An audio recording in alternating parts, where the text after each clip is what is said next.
Welcome to Checkpoint. Your views are welcome at KTN Kenya, at John Allen Namu, and at Yvonne Okwara. What do you think of the war on graft, especially with the events at the EACC at the moment, even as the search for new commissioners gets underway very soon? And remember, this is day 49 in the president's 60-day ultimatum, 11 days to go, 175 names on that list, and just 14 files forwarded to the DPP by the EACC recommended for action. My guest tonight, Barak Muluka, thank you very much for joining us. Sure. We also have Edwin Sifuna and Ngunjiru Mbugu. Gentlemen, it's a pleasure to have you with us. Thank you. Let's start with you, Barak. So no commissioners, all have resigned. The public inquiry, the commission of inquiry that was supposed to look into their conduct also now stands dissolved. Where are we in the fight against corruption at this point? We are exactly where we are supposed to be. I say this very deliberately because the so-called efforts against corruption are not meant to realize any meaningful fruit. We start from the consideration that the efforts to fight corruption, when they began in 1991 with the formation of the then special police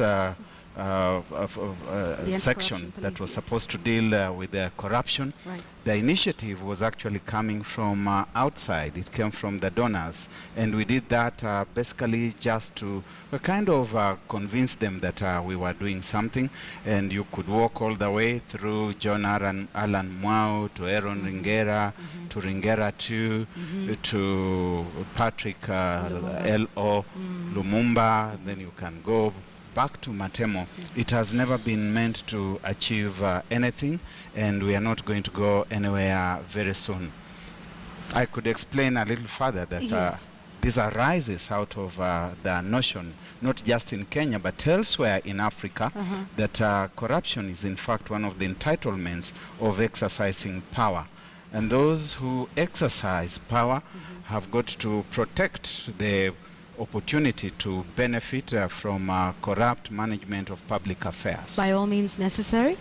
All right, Edwin, what are your thoughts of just what's been happening? Do you think there's political will, particularly within the executive? Obviously, EACC was meant to be independent of any of those other arms of government. Do you think they managed to achieve that? Is the executive interfering with the war on corruption? Well, there's never been a political will to fight corruption in this country, and one of the biggest indicators you will see from the list that have been put out of the people who are under investigations. These are people who are very senior government officials. Corruption on the grand scale, which worries this country and the world in general, is not perpetuated by the small fish in this country or anywhere. It is perpetuated by the big people who have ties to power. And actually, all that power does is to protect the resources that have been fleeced from Wananchi through these corrupt means. So I am in no doubt whatsoever that, in fact, there has never been an effort to fight corruption in this country. But Edwin, 175 people were named in the president's second State of the Nation address. I mean, that is But have you looked at that list? Have you looked at that list? Because this EACC, and I cannot shed any tears for the fact that it has now been disbanded, because it is a big joke. Look at the list that was presented in Parliament and tell me if there's any serious effort to fight corruption. This is an organization that was under siege, and they want to appear as if they're doing something. If you look at some of the claims that have been leveled against some of the people in that list, it's ridiculous. For instance, there is a director of procurement at KA who is on that list by virtue of the fact that he was overheard by somebody, just saying that they were not going to follow the directive of the Public Procurement Administrative Review Board. That is what makes up that list. But isn't that the way to go? If you are mentioned, then you step aside. What that list is, the EACC was trying to show that it's doing something. So how do you do that? They just fill up lists. They just present lists with no substance whatsoever. Okay. If you want to know that corruption, the best list to demonstrate that there's a fight against corruption is a list that is required to be filed every year by the Director of Public Prosecution, showing us how many people have actually been prosecuted for corruption. Other than that, these other lists are all nonsensical. They don't make any sense, and you shouldn't put any value to them. Ngunjiru, you had a reaction to what Yes, yes. I'm smiling because to a large extent, I actually agree with parts of what both Barack and Edwin have said. I think we have a structure, whether it's from the Kenya Anti-Corruption Commission to the EACC, we have created a structure that is meant to show or to cultivate the perception that we are fighting corruption. And I think this is all the way from 1991. As Barack said, the very first idea of fighting corruption didn't actually come from us. Yeah. It was made a condition for us to get support, Yes. and then we had to create a structure.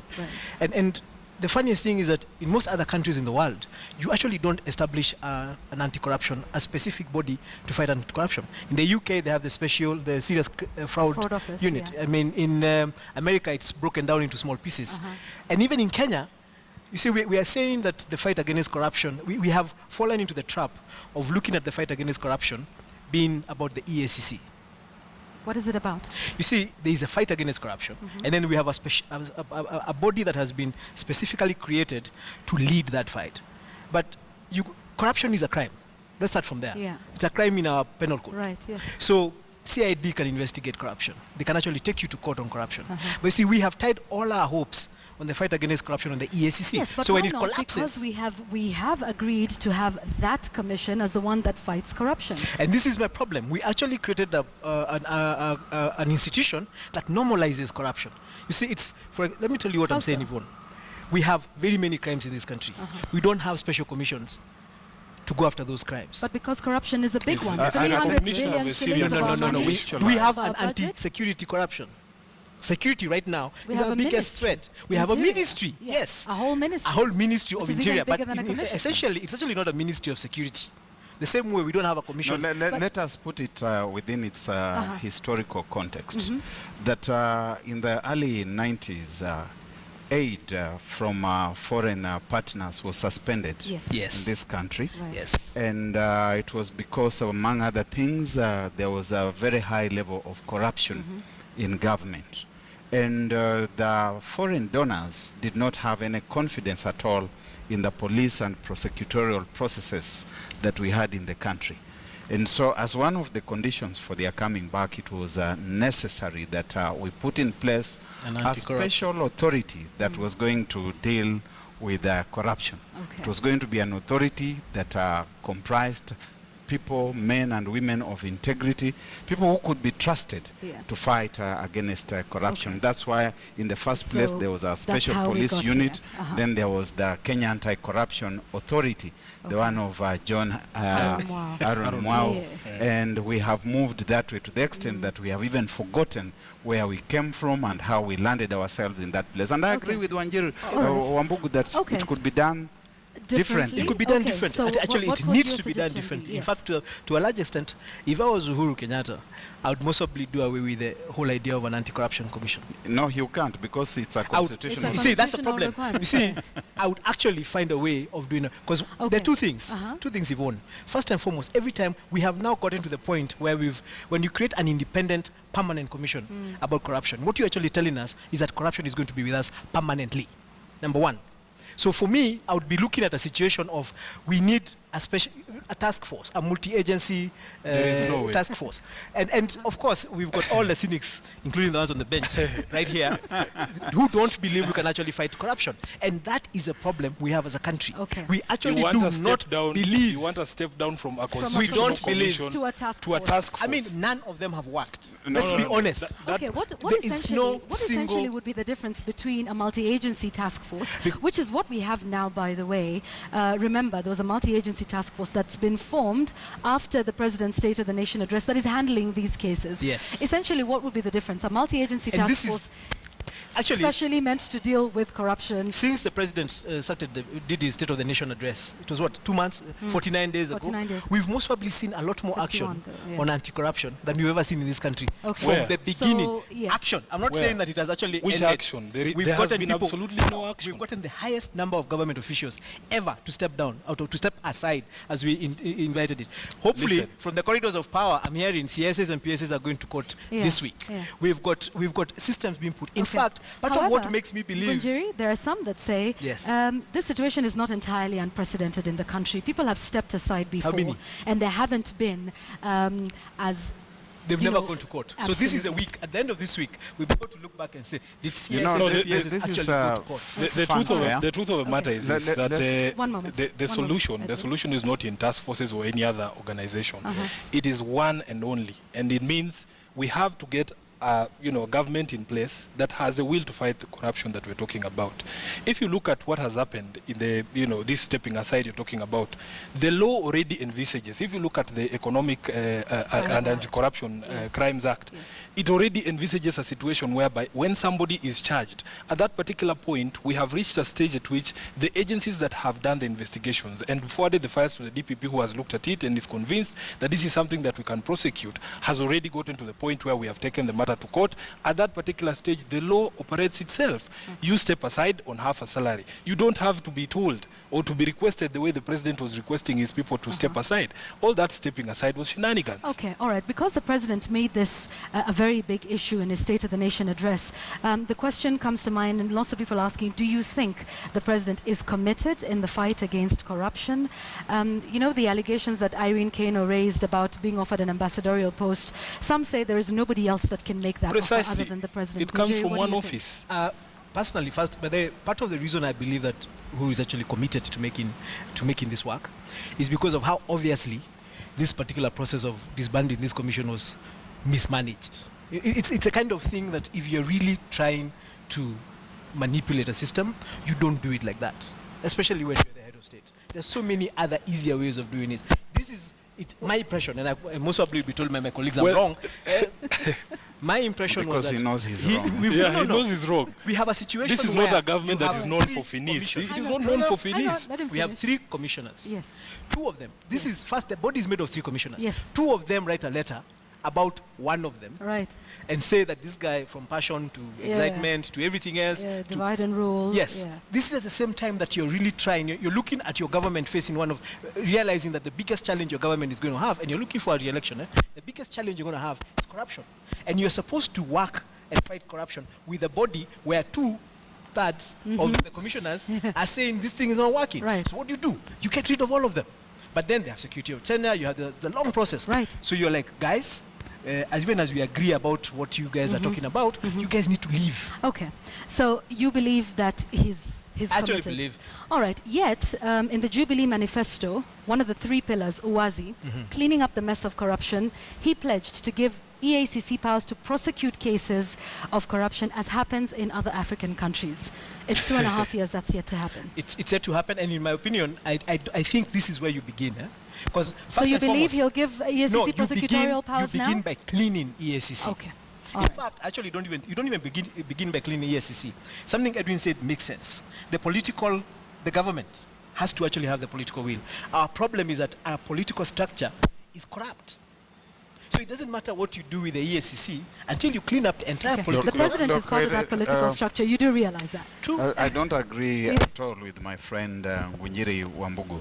The disbandment of the EACC has followed the regular pattern that when John Aaron Mwau got some officials arrested from the Treasury for stealing about 200 million shillings, the authority was disbanded.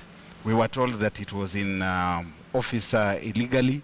We were told that John Aaron Mwau was the wrong person. In fact, a tribunal was put in place to get rid of him. And we stayed for a number of years before we got Aaron Ringera in place. We got Aaron Ringera in place, and he started his own probity. He got somebody who had worked, I think, for Posta, Ngenyo, somebody like that.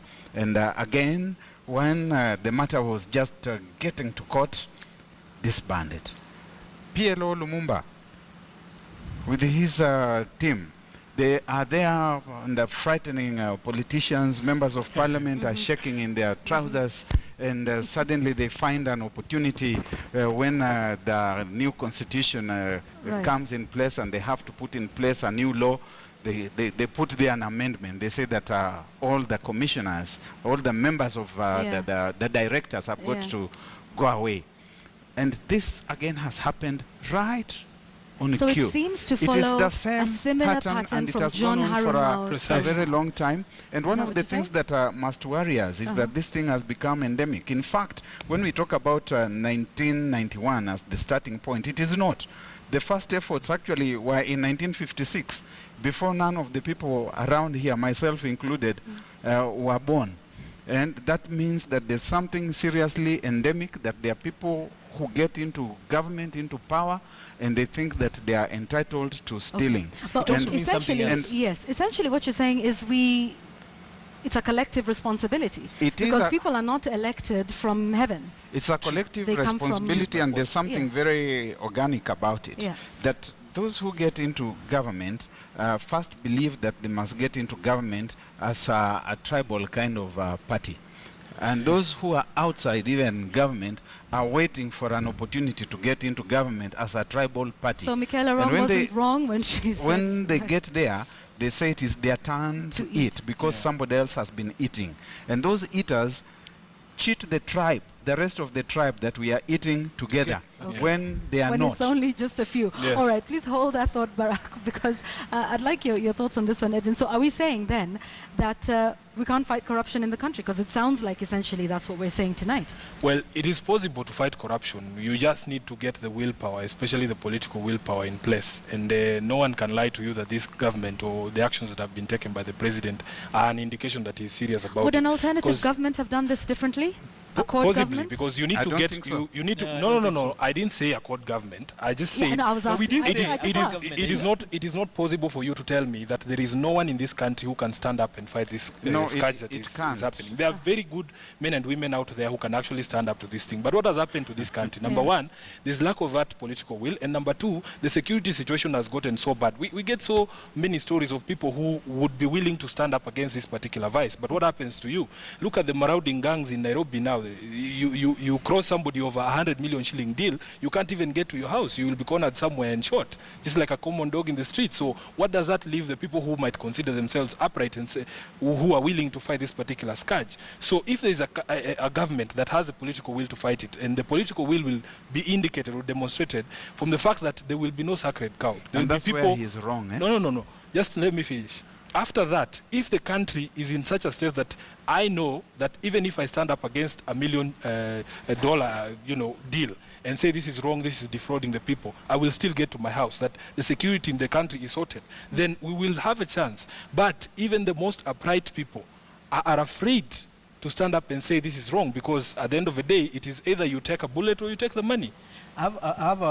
See, there's something that Barack explained about all the things that have happened and how they happen. Yeah. And I think the point that tells us is that first and foremost, the fight against corruption will be messy and will be huge. If you have institutions, As any corruption, fight will a be, cartel I has imagine. become, yes, but this one, if you have a cartel that can actually manipulate, not one government. From 1991, we've had 3 different governments in place. Each of them has tried or looked like they were trying to fight corruption and failed. So we need to first appreciate the fact that what we have, what we are dealing with, is not a walk in the park. That's the first thing. And I don't think we actually You don't do. think we appreciate No, I don't think we do. I don't think we We appreciate don't. everything that goes into fighting corruption in this country. So what goes or into fighting how corruption? entrenched the cartels are. For example, he's given a very good example about 100 million shillings and you walking home. The people who get 100 million or 100 billion, you know, with the numbers you talk about in this country And that is are a huge. billions, yes. The people who deal with that, that's not one person. That's an entire infrastructure, from the judiciary to the executive to parliament to the security forces. When you start trying to uproot that kind of system, you're actually going to antagonize whatever government is in place. But it doesn't matter who is in charge of that government. What we are going to have to do is have a systematic, gradual fight against corruption. We are Okay. not going to wake up All one right. day and collapse this and tree. it's gone. All right, but let's It's not gonna now happen. just start to think about solutions and how indeed you're saying we need to do it differently. We now have a commission without commissioners. We're going to start the process again. Advertisements will be in the paper and will be, In fact, asking sorry, for some of those. let me jump in there. Yes. Yvonne. This is a problem we have. The whole fight about corruption, we keep focusing on the side issues. So now we're going to get stuck on the EACC process for like another year. And we're going to forget about the names that were mentioned, the people who need to go to court, the cases that have actually been given in. And that, I think, is also part of the of how the people who actually engage in corruption fight back. Okay. They keep diverting our attention to the sideshows, All right. which is what is happening All right, right now. sideshows. So what do we do now? See, the how do we thing move that forward? will eventually dismantle this is public outrage. You don't expect the political class to bring about this change because you don't fight yourself. And we have stated very clearly that those who are out of government are waiting to get into government so that they can start doing what those who are in government are doing. There's no outrage. A few weeks ago, you gave us these diaries of graft, and they shocked us. But beyond that momentary shock, what has happened? Where did you see the public And outrage? at the time, And Brazil had one scandal with Petrobras, and all of the residents of Rio de Janeiro were out in the streets yes. protesting. So it Same didn't must happen go here. back to the citizens. They must say we want accountability, we want responsible government, and that can only happen when the citizens refuse to be cheated that this government is ours because the people who are at the top are from the tribe. Okay. That everybody rebels against that kind of system. All right, let me throw in a little bit of politics there, because some say, well, it is the government in waiting or the alternative government that would help to sort of rally the masses. Do you think they're doing enough? I Do you think I don't think they are, and I don't think Gunjuri, it's I the know. intention to Well, do. I think sometimes a But lot here you of are, yes.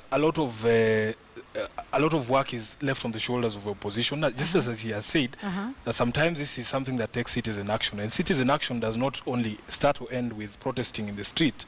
It is for you to make an informed decision and say, look at what these people have been able to do in the past 5 years. Yeah, what have they been able to do? Where are we? You know, in terms of where we were then and where we are now. Look at the number of grand corruption scandals that have arisen under this government alone. We are only halfway there. Yesterday, you saw the president purport to be very serious on corruption by raising the issue of the pricing of the buses. And how many examples have been made on similar projects, in fact, way bigger projects that were clearly exorbitantly priced. For instance, on the SGR, where examples were given to him on the railway that is being built in Ethiopia, and even other bigger projects, the laptop projects, for instance. We have seen very little willingness from him, and I think the example of a bus, because we all use buses and we probably know how much it would cost to hire a bus over this period of time, and we didn't have similar comparisons on projects such as the SGR. But the truth of the matter is that that is not what you're supposed to start with. In fact, the demonstration yesterday was what my brother was saying, that if you're going to steal money in this country, please make sure that you steal enough. Because if you're going to make away with 10 million, it's not going to be enough for you to get everyone who you need to protect you to be on your side. That is a demonstration. That is why those small guys who came up with a scheme to steal 5 million a month from the buses. You're going to go to jail. Yeah, they were decided to be outed. As you comment, let's take a look at this commission. Mumo Matemu came in from the beginning. There was allegations. There's a problem all the way from the yes, the passion or lack thereof, the will to fight corruption, the desire. Do you think that was the first mistake we made in the fight against corruption? No. At least as far as EACC is concerned, particularly, with this instance. No, and first, of course, you have to allow me to talk about alternative government and whether they can actually do a better job. All right. I know you want to say of course, I have to say something something about that. They can't. For the simple reason that a lot of the scandals and the problems you're having now are rolling over from the coalition government, of which they were part of, whether it was in lands or health or whatever it is. So there's nothing they can. I mean, not even they lack the corruption? legitimacy, they lack the credibility, and they're right inside this thing as much as anybody else. Of course, Edwin will not agree with me, but that's important for me to make that point. However, where do we start solving this problem? We start solving this problem in a very simple way, by the way, as far as I'm concerned. We set a limit to how much money you need to get into political office. That's it. It's as simple as that. If you tell me that for me to run for office as an MCA or as an MP or as a senator, governor or president, this is how much money, the most amount of money I can use, and then you create a structure that ensures I explain where the money came from and how I spent it. What happens is that when I get into office, I don't owe anybody you don't know, which is what is happening with the politicians we have. We have politicians who are in office specifically funded by some corrupt deal, so that every time something comes against me, you bring it down. So it doesn't matter. We'll form EACC, we'll disband it, we'll bring another one. As long as the people who vet, remember, we look for clean people.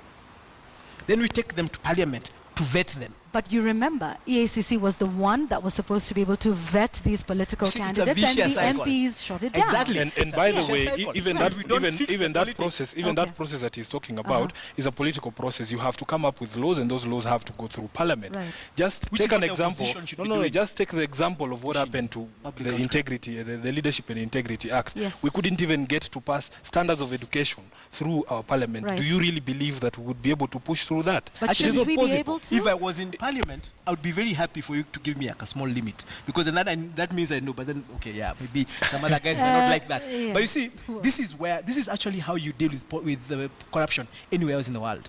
Once you know that the politicians, you know who they owe. It's very clear who Okay, they owe. all right. So what happens is that when I start defending Sifuna, you'll go back and say, but you can't even be in this committee, because when you look through your records, Yeah, he okay. gave you cash. All right, so that's don't one do of the ways, some of the solutions. Barak, just your final thoughts on where we are headed and how the next commissioners and their this thing vetting is, has to be different. It's systemic. It's not the individuals. It's not Matemo. It's not PLO. It's not Ringera. It's not even Uhuru Kenyatta. It is a system. And this system is with the people of this country. All of us have got a role to play. We keep on saying the president this, that is he committed, he's not committed. Look, even if you had a president who was very committed to dismantling these things, they are so complex and so intertwined that barring dismantling the whole government and sending everybody home, it's not going to work. But we So do that every 5 eventually- years, Barak. We dismantle Eventually- governments, we put them back together again. Yeah, you put them back together because you want to put there your tribe. Somebody told us when we were trying to change the constitution that, oh, we wanted that because we were not in the government. Now we are in government. It's our turn to eat, so things can remain the way they have always It been. doesn't sound like you're It's giving us any hope going tonight, to. Barak. Yeah, I'm giving you hope, and the hope is that you have got to stop sitting out there and complaining in the quietude of your residence or in the pub or wherever. Eventually, you have got to know that it is the citizens who take the responsibility to hold those who are privileged to exercise power to account. If we can't do that, if we cannot show outrage, and I'm saying outrage. We talked about what happened in South America. You saw the people coming out and... So it looks like the people themselves aren't passionate, No. just as Mumo Matemo was alleged to not be passionate. He's not passionate at all. Okay. And those who are passionate will be passionate only to the extent that the person from home is not in All power. right, not one of our own. A minute, Edwin, just as you conclude, and then we'll conclude with you, Ngunjiri. Well, just a the minute. truth of the matter is this: if you get serious people in power, people who are committed to fight this scourge, it can actually be done. And it takes somebody who will come to power and send a very strong message. Examples have been given in other places where you have leaders jailing their own brothers, their own sisters, close relatives, close associates for long. If you've been found to have stolen public money, we make you the biggest and readily available example to show you that we are serious about it. It will send a very strong message to anyone else who would try to do a similar thing to, at least stay away from doing it.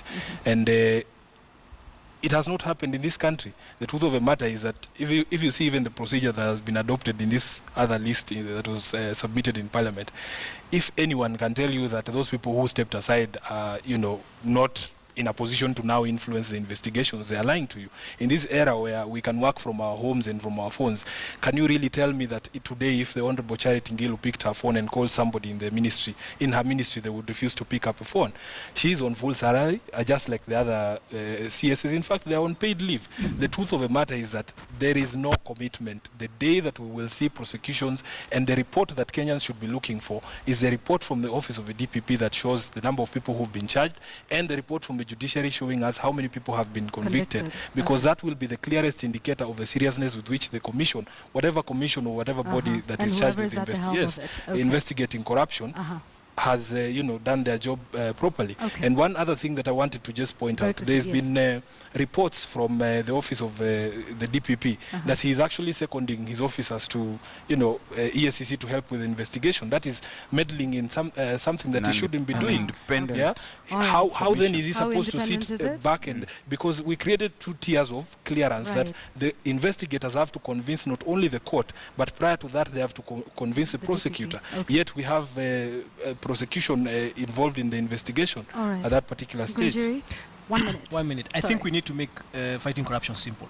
Just listening to the process, even as Edwin has explained, Yeah. where we have 2 Uh-huh. tiers that you have to convince. I mean, if it's corruption, let's go and deal with it in court. Let me not have to try to explain that to anybody else. Okay. Let's simplify the fight, the process of fighting corruption. Number 2, let's stop being cynical. We are so pessimistic about this whole idea of fighting corruption. 60 days are not even over. We're already sure that what the president said he's going to do, he's not going to do. CSs haven't gone back. No, There are CSs 11 haven't gone back to work. That's right. PSs haven't gone to work. Gunjiri, We there are don't 11 know days that to they will not go out of to work. 175 names, only 14 have 14 been names. submitted to the DPP. But you see, we're not talking about But let's be the hopeful. 14. Let's Okay, be, all right. because as I said, this You is know. going to be a big fight. The We're going to remainder lose some battles. 160 We're going to lose some battles, Uh-huh. but we must win this war at some point. Okay. We've been focusing on the battles we're losing. We can't win a war like that. Okay. We keep thinking about. Fair But then point. finally, let's fix our politics. Let's fix our politics. I keep giving the example of when the president, immediately after he was elected, and the MPs wanted to raise their salaries, and he woke up and he said he didn't want. And then he said it somewhere in Nyeri, actually. Yeah. Then when he came to Nairobi, these guys told him, boss, all of them, the entire political I believe establishment they told offered him, him perks as they well. told him, you can't do this. So this is not a one-man fight. Yeah. It is a system. Okay. If we fix our political system, we can start fixing our All fight right. against Okay. corruption. Yeah, and I'm getting some feedback that some are saying it's not just the politicians who are corrupt, which is In what fact, you might be they're suggesting. never Yes. corrupt by themselves. Yes. There's always of a private course. sector And person. politicians are human beings, and Kenya's just like the rest of us. Thank you so much, and hopefully this starts a national discourse as we move towards hopefully what will be a new EACC and perhaps something much better. Barack is shaking his head.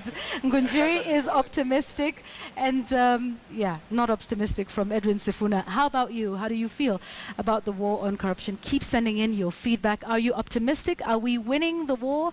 Or, are we just clouded by all the sideshows, as Ngunjiri puts it? Let's have John Alanamu come in now and give us some perspective of the discussion tonight. John?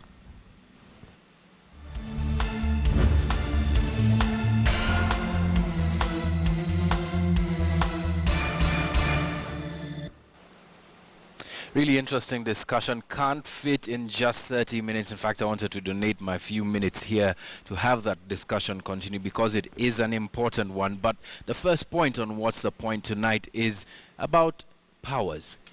The EACC seems to be getting everything that it wants except the one thing that was promised to them by the Jubilee government in its manifesto. Point number one, UAZI, that the Ethics and Anti-Corruption Commission would be given prosecutorial powers. This year they got 1.8 billion shillings for their recurrent and capital expenditure. Everything down to the penny except the one thing that would help them move forward in the fight against corruption.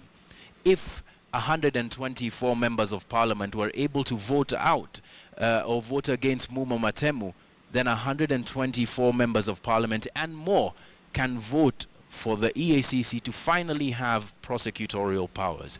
But of course, as was it was implied in the conversation about corruption in the Ethics and Anti-Corruption Commission extends beyond it. Corruption is a national conversation, and it has far deeper roots than the Ethics and Anti-Corruption Commission could ever imagine. And those roots are seemingly very closely connected to the past and current political class. It's the new normal. It seems that with the case of the Public Accounts Committee and Ababu Namwabo, when he was revealing all of those things that the Public Accounts Committee had investigated, as well as the recording of people who were said to be on the take to be able to kill certain aspects of that report, the furore was about the fact that he had also taken money, not the fact that there actually was corruption that was trying to be fought. And it seems so ingrained in the political class that the political class itself doesn't want to fight it. And they must. The political class makes the laws in this country, the laws that will be followed by people who would otherwise be corrupt. They need to be able to get on the side of the Kenyan public. And finally, corruption as a charade must end in this country. It is already too painful to be able to continue to coexist with corruption. We are paying the price on a daily basis for corruption. Insecurity. We have seen numerous examples of how corruption, insecurity has caused death. Remember Westgate, remember Garissa, remember all of the terrorist attacks that have taken place in this country. Remember what is happening in Nadome. It is corruption at the core of these problems. Remember the people who died in Embu, the people who died in different slums from drinking illegal brew. It seems like something that doesn't connect with the corruption that happens in this country, but it does. Corruption is literally killing this country. Greater civilizations have fallen because of corruption, but the greatest civilizations in this world are the ones that have recognized that they have a problem and they fought corruption. And that is the point.